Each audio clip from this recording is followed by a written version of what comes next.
a todos. Muy buen día, compañeros doctores o quien sea que esté escuchando este podcast que le llegue a interesar este bonito tema.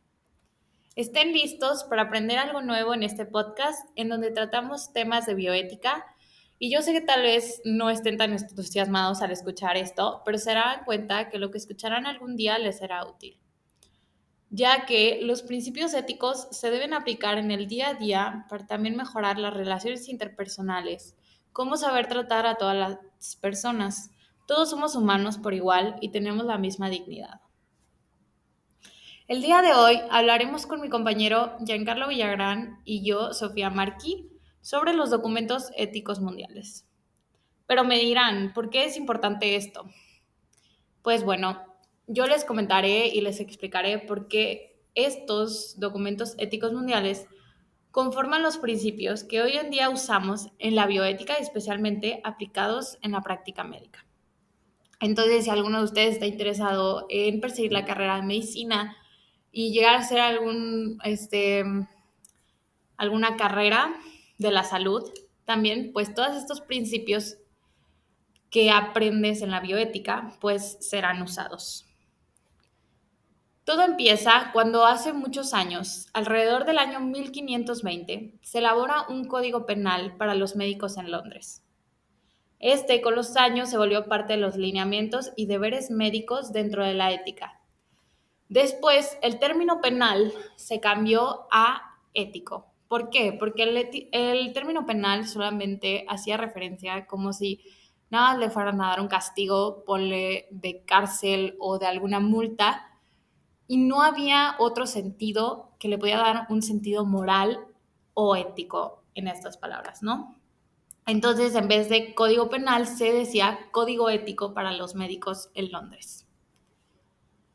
Después, esta historia continúa en 1847, cuando se fundó la Asociación Médica Norteamericana, la cual consiste en mejorar la educación de los médicos y, consecuentemente, tener una mejor práctica, ya que la educación de los médicos era la base para que en un futuro pudieran, pues, ser mejores a la hora de atender a los pacientes.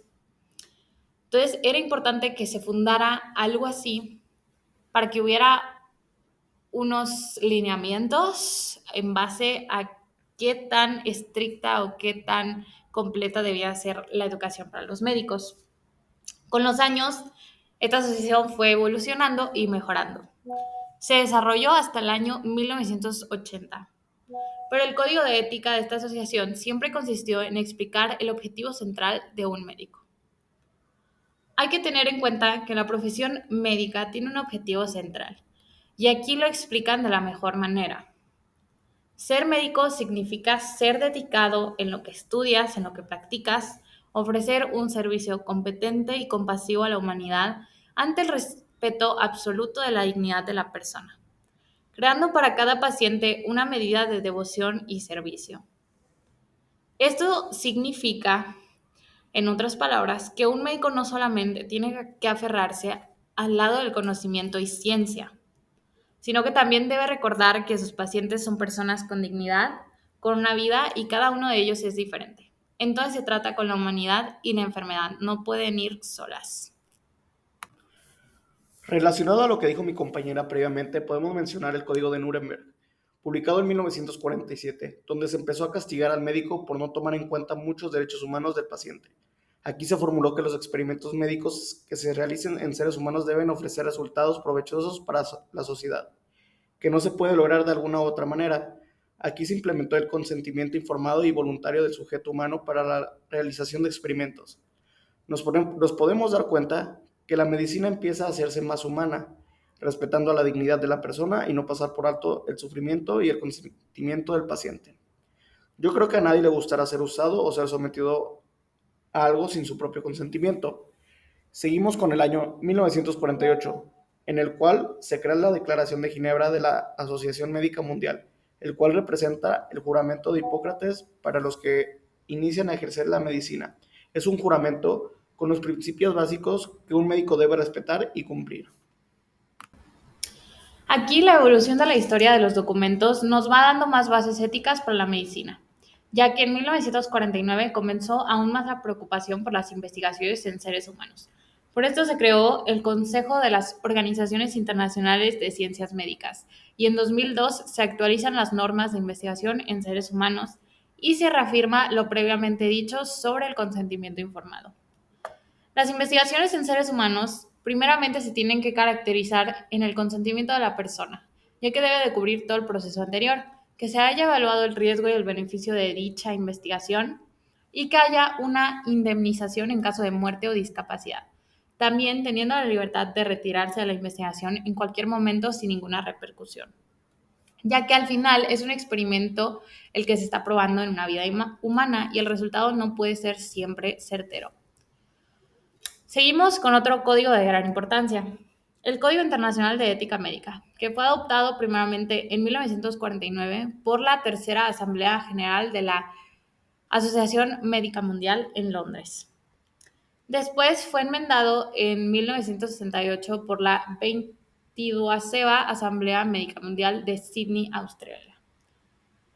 Siguiente, en 1983, por la 35ª Asamblea Médica Mundial en Venecia. Después, en el año 2006, por la 57ª Asamblea General de la Asociación Médica Mundial en Pilanesberg, Sudáfrica. Y por último, por la 73ª Asamblea General de la Asociación Médica Mundial en Berlín. Este código va a constar de 3 partes: de los deberes de los médicos en general, deberes de los médicos hacia los enfermos y los deberes a los médicos entre sí. Ahora podemos empezar a hablar de las aportaciones y avances que puso en esta área en nuestro país. Se creó la Asociación Mexicana de Facultades y Escuelas de Medicina en 1957. Esta asociación tuvo un papel importante en cuestión de que promovió mucho el desarrollo de la formación y educación de los estudiantes de medicina en el país México.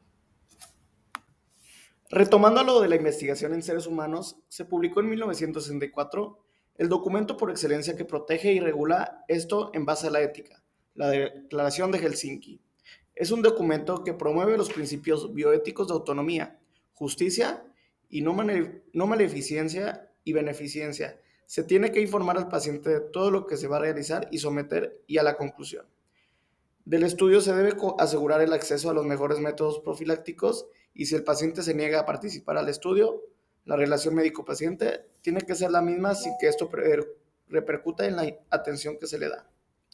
En base a estos avances, en esta cuestión ética de la investigación humana se promulgó en 1972 el Acta Nacional de Investigación y esta comisión emitió en 1979 el Informe Belmont, que se trata de los principios éticos que se deben de seguir para todas las investigaciones en seres humanos y estableció la obligación de las instituciones para llevar a cabo una revisión ética en cuanto a estas investigaciones, el cual decía que se respetarán a las personas en base a las beneficencias y la justicia. En los experimentos en personas es importante considerar que se tiene que respetar la dignidad y su autonomía. También hacerla solamente si se aumenta el máximo de los beneficios y se disminuyen a lo más mínimo posible. Los daños que pueden llegar a ocasionar, también tomar en cuenta que hacer la justicia sería darle a cada persona lo que le corresponde por participar en la investigación. En mi caso, voy a seguir para mencionar uno de los resultados de la investigación hecha en la Comisión de Warnock entre 1982 y 1984 en Reino Unido. Se mencionó que se aceptaba que la vida del embrión comienza el día 14. Entonces aquí adquiere la condición humana y el derecho a no ser utilizado para investigación. Sin embargo, puedo decir que no era completamente confiable, ya que cuando se formó esta comisión se observa que carece de apoyo científico, ya que sugiere que en el desarrollo embrionario hay una fase no humana, durante la cual el embrión supuestamente no merece el respeto debido. Volvemos a mencionar la importancia de los documentos de más importancia propios de México en la bioética. Este es el papel de la Comisión Nacional de Arbitraje Médico, el CONAMED, en 1996. Tiene mucha importancia al día de hoy, ya que es un mediador que beneficia y ayuda al médico y al paciente.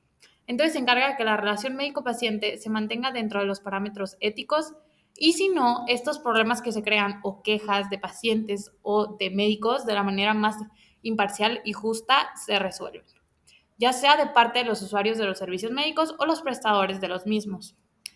Un año después se forma el Convenio de Asturias, el cual consiste en los derechos humanos y la biomedicina, estos relacionándose entre sí de manera que los derechos humanos se respeten a pesar de los progresos que la ciencia tenía, ya que muy comúnmente se hace este error de pensar que todo lo que se pueda hacer científicamente posible sea ético, porque en esta vida todo se puede hacer, sin embargo no todo es ético. Ahora vamos a mencionar sobre los años más recientes en cuanto a los documentos éticos mundiales, enfocándose en nuestro país, el Consejo Mexicano para la Acreditación de la Educación Médica o COMAEM. Tiene un papel importante para los mexicanos que quieren seguir la carrera de medicina, ya que es importante que la universidad a la que estén asistiendo tenga COMAEM.